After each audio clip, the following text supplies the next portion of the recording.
I'm Brad Barker, General Manager for Lizard Skins. Today I will be showing you how to install our DSP Ultra X back grip.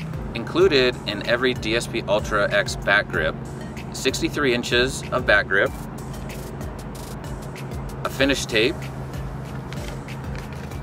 and an instruction sheet to show you how to install. You'll also notice on the side of the instruction sheet is a measuring guide that will actually help you to where you want to start the back grip on the bat.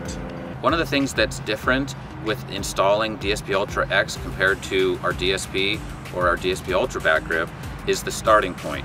You are not starting at the base of the knob of the bat. We're actually going to start up the handle and work our way towards the knob and then back up the handle. To start the installation, take your measurement from the base of the knob and go 10 inches, and that's our starting point. On the DSP Ultra X back grip, there is an actual label stamped into the mold of the product that says start here, and on the opposite end there is a finish here.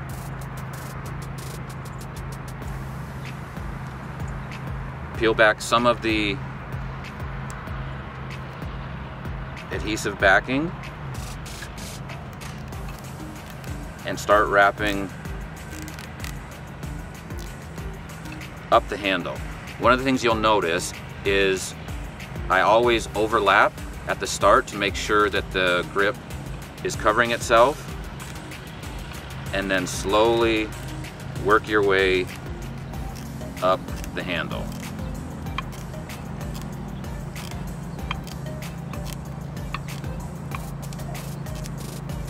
You're not stretching, but you're just applying tension with your thumb, and as you gradually pull back the paper backing. One of the great features of DSP Ultra X is the adhesive. If you don't like your overlaps or how you've started, you can pull it back and then start again and make sure that your overlaps or your spacing is consistent.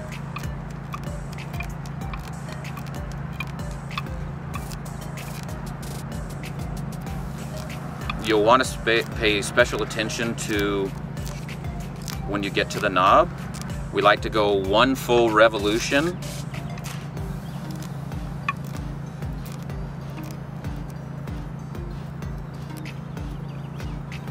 so that it overlaps itself, and then you can start working your way back down the handle. And as you can see, it will create the X pattern.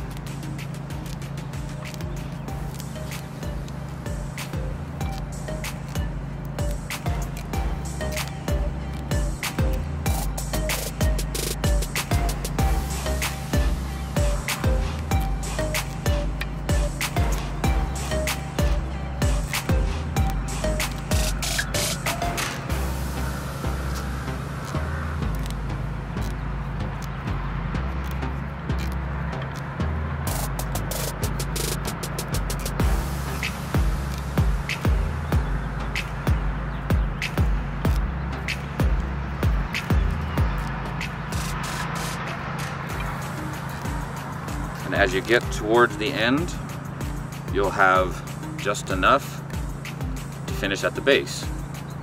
Now we'll install our finish tape.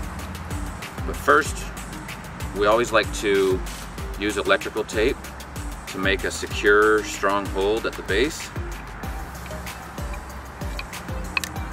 One full revolution.